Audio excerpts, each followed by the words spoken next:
I've made a video handout for my drawing class which covers a lot of the general notions of describing light and shade on form, and you will have received that video to pursue as well as this. Do take a look at it for some of the overarching concepts of light and shade on form. The drawing class is not a painting class, but we necessarily touch on the transition from drawing and shading with crayon tone to applying painted tones or watercolor washes.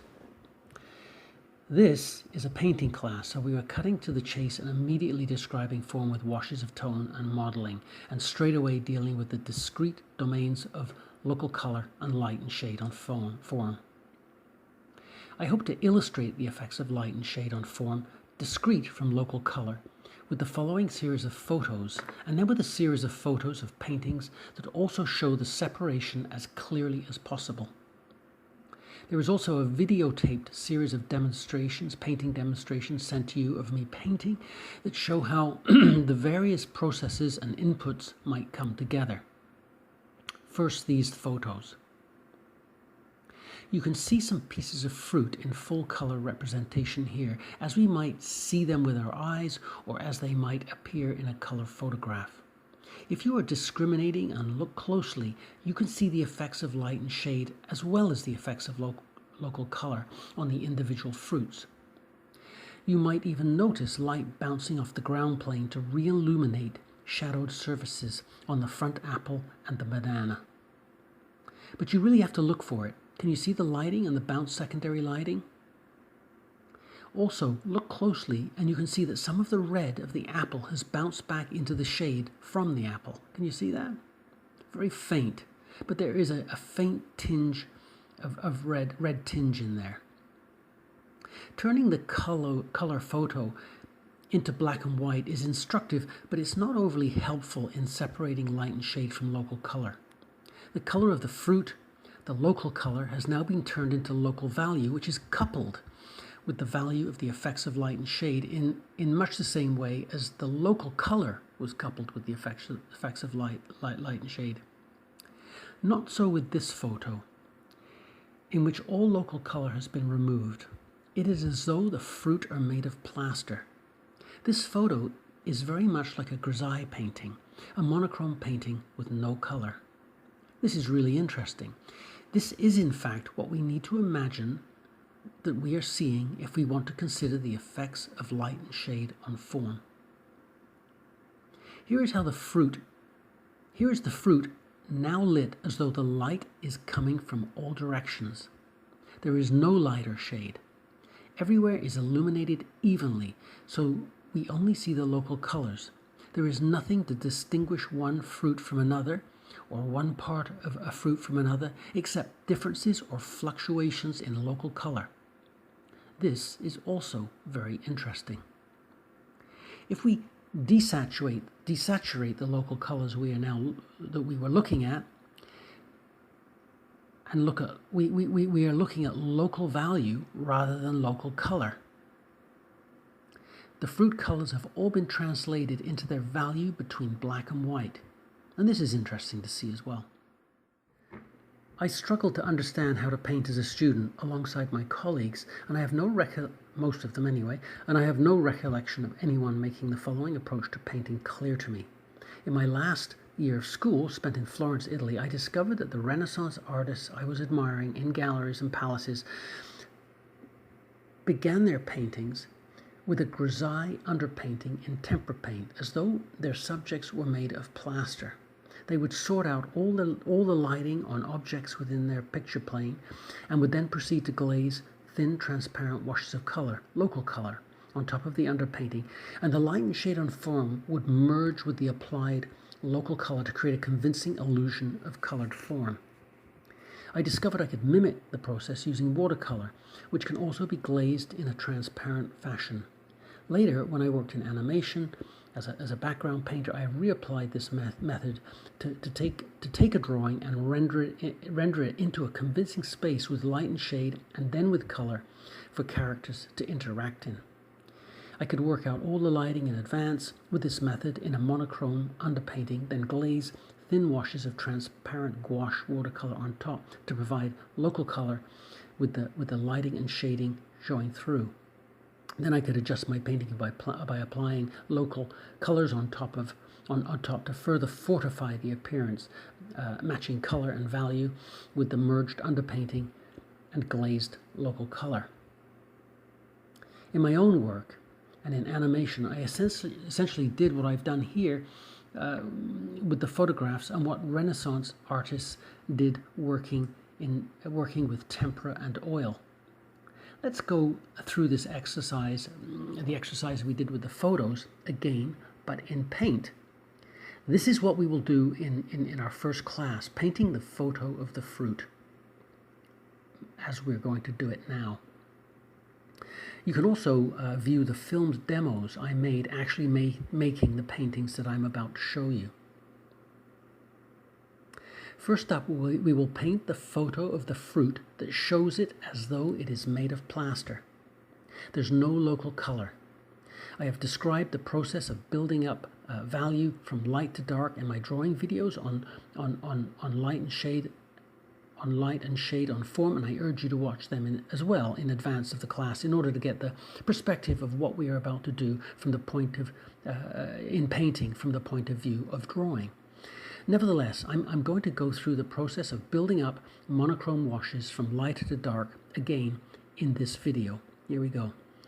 Well, prior to class, the first class, you'll need to sketch up the fruit lightly in pencil on 3 separate sheets of watercolor paper. Okay, here we go. Take one of those sketched up pieces of watercolor paper to work on.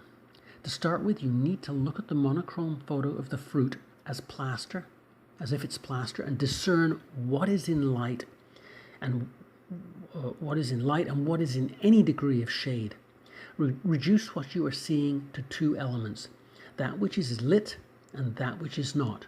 If you wish, you can create a value structure in a small swatch at the edge of your page. You might only require 5 values, including white, that is, the white of the paper, and black, or close to black, your darkest dark. That is what you wish to be your darkest dark. Now, mix your lightest value in grey. I generally like to make a mix of ultramarine blue and burnt sienna. You can now mix warmer or cooler as you wish by adjusting the amount of each.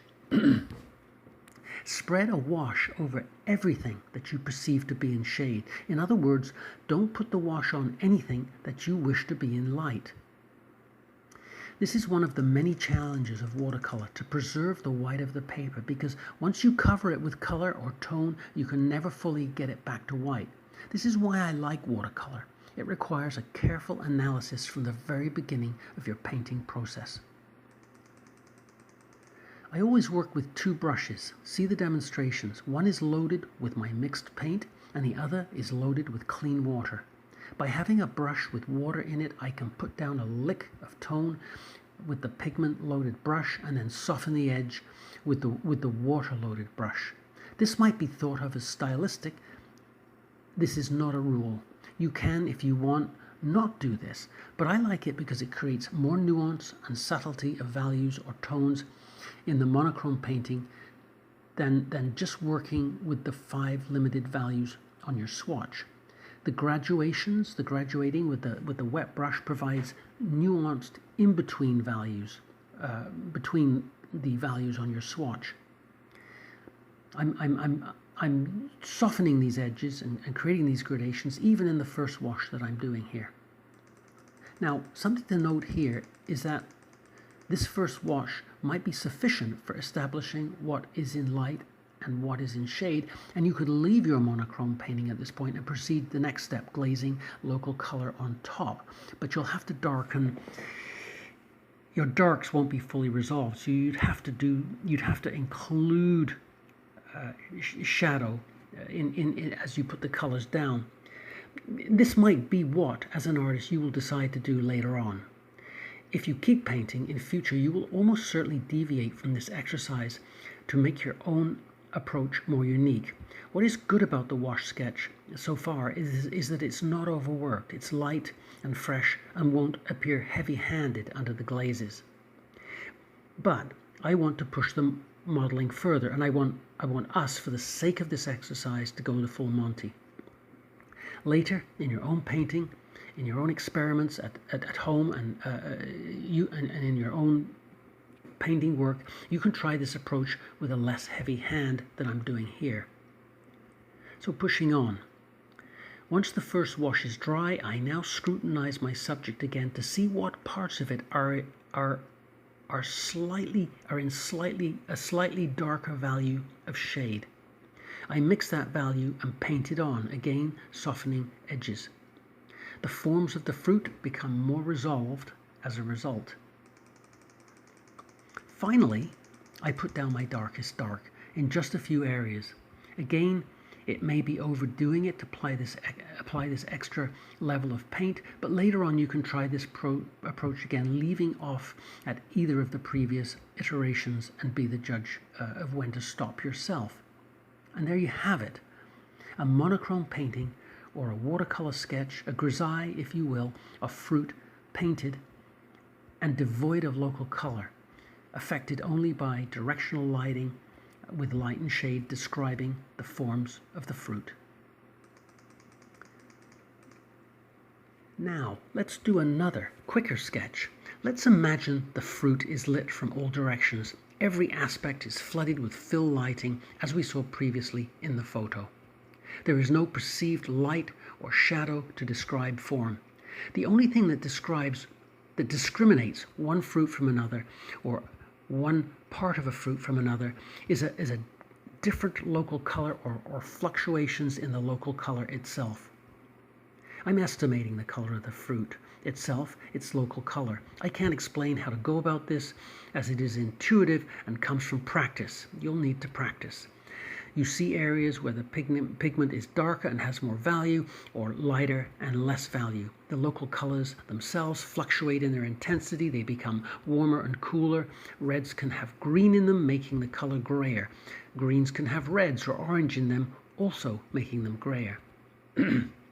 If there are highlights on my subject matter, areas so brightly lit they appear almost white, I must preserve them. You can see I've left them here. Areas of white paper looking very sparkly. I'm floating the color on as well, so it looks lush and plump and fresh and not dull, scrubbed and overworked in any way. This freshness, for lack of a better word, is usually a desirable quality in watercolor. And that's all I can say about this, really. Oh, if I desaturate the image digitally, it reveals the local color. It reveals the local value of these local colors. Now let's see what happens if I were to glaze the local color scheme on top of my monochrome painting, the one that I've just done prior to this. I will be bringing together the qualities of light and shade and local color in one painting. Here we go. The two domains come together convincingly into a quote-unquote finished painting. Now, what would happen if I glazed the monochrome painting onto the local color painting, essentially reversing the process we just did? Due to the transparent nature of watercolor, the effect is startlingly similar. We have more or less reached the same conclusion by traveling the same path in different directions. Something like that anyway. Take a moment and replay these two approaches. Think about them, internalize them. They're very important. And in class, of course, we shall do each of them. And we will try the following. Now I'm going to paint directly, mixing the graying and darkening effect of the shadows in with the local color as I paint directly, not glazing. Mixing and floating the colors and values on the paper directly as I perceive them, both together. The effect, when viewed from afar, is again startlingly similar to the other two finished paintings. Even though I've just painted these three paintings, I have to look closely to figure out which is which is which. So, we will do these three paintings ourselves in class using the photos. However, over the years, as you keep painting and practicing, you might adopt one of these approaches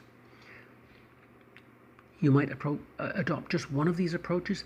At various parts of my working life, I have actually used all three variously to help me solve problems or affect a stylistic approach in my watercolor painting. But wait, there's more. There is everything in between these approaches as well. You can do a bit of one, then a bit of the other, and then lots of another. For example, you might just put one very light monochrome wash on your paper to establish clearly what is in light and shade, and unify it under further direct painting that is really just like the final alla prima version of the painting that we just looked at.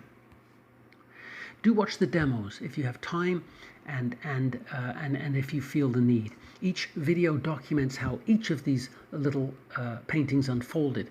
You might also see how I use the two brushes together to soften edges. Even a scan through each of the videos might be helpful for you. Consider and internalize clearly what we are doing with this classical technique of glazing local color onto an underpainting. It is like what is happening digitally here in this example I found online.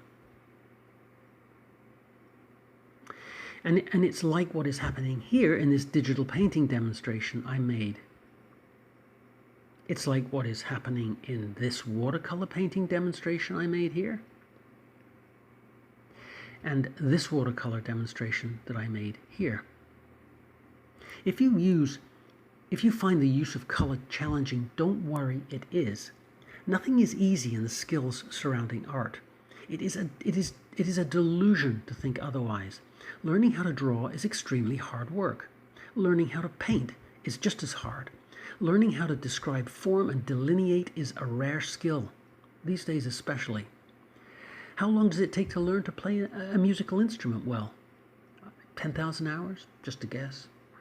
Some people say like 7 years. Likewise with painting and drawing. I am continually gobsmacked at how easy people seem to think making art, visual art is. This is not my experience. Learning how to do something well should never be easy.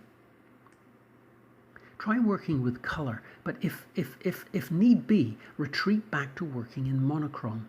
Spend hours. Spend this whole class or course, if you wish, avoiding color and working in monochrome in our painting exercises. Concentrate on, if you wish, concentrate on looking at the effects of light and shade on form and rendering them. Monochrome painting has a charm of its own.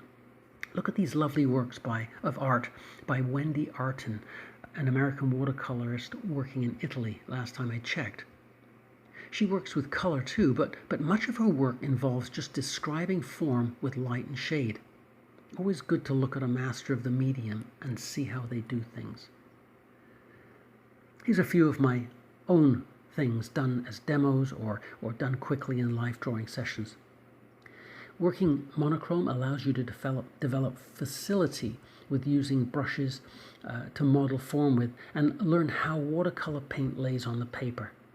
You can work warmer and cooler and then gradually add color to paintings to see its effect. I don't feel you have to rush. I have always felt that getting ahead is not the point of learning how to do visual art. The point is to do what you do well, whether complex or simple. It's important to develop a good foundation upon which to build. Something simply done is better than something ambitious and complex done poorly. Something simply done well is better than something ambitious and complex done poorly. Master one step at a time. You can apply monochrome studies to figures, objects, and also landscapes. Working in monochrome and studying light and shade allows you to see the effects of strong lighting more clearly, so that even when you are working in color, you can create dramatically lit paintings of any kind if you wish.